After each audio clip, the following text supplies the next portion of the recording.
कृष्णं वंदे जगद्गुरुं।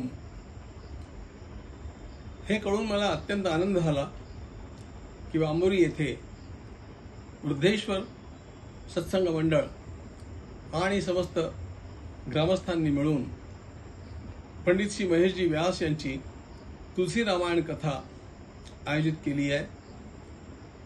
आपल्या सर्व या संदर्भात एकत्र आलेल्या कार्यकर्त्यांचं, ग्रामस्थांचं, भाविकांचं मी मनोभावे अभिनंदन करतो। विशेष गोष्ट ही आहे की गेली 26 वर्ष आपले सर्वांचे अत्यंत लोकप्रिय असे नेते श्री अशोकजी व्यास यांनी हा अखंड ज्ञानयज्ञ चालू ठेवला आहे। भिन्न भिन्न प्रकारच्या कथांचं आयोजन करून त्यांनी वांबोरीमध्ये आणि परिसरात सर्वत्र जे भक्तिमय वातावरण निर्माण केलं ते नितांत अभिनंदनीय अशा प्रकारचं आहे।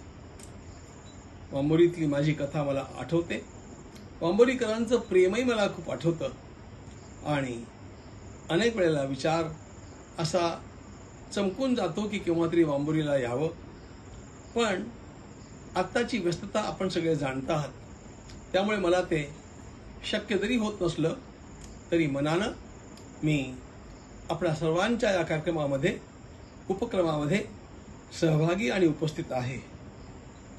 आपण सगळेजण ज्ञानोबा तुकारामांचे अनुयायी आहोत। भागवत धर्माची पताका घेऊन आपण सगळे या कथांचं श्रवण करून आपल्या आत्ताच्या पिढीला आणि पुढल्याही पिढीला संस्कारित, भक्तिमय आणि देशभक्तिमय बनवण्याचं जे कार्य करीत आहात ते नितांत अभिनंदनीय आहे। पुन्हा एकदा मी सर्व ग्रामस्थांचं, कार्यकर्त्यांचं, दानदात्यांचं आणि विशेषतः श्री अशोकजी व्यास यांचं मनोभावे अभिनंदन करतो। आपल्या या भक्तिरसामध्ये मीही सहभागी आहे असं आपण निश्चितपणे लक्षात ठेवावं आणि आपला संपूर्ण परिसर भक्तिमय होईल, पुढली पिढी संस्कारमय होईल याकडे लक्ष पुरवत जावं।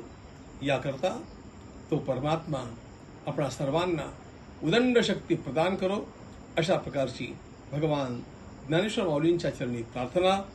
सर्वांना पुन्हा जय श्री कृष्ण, जय सिया राम।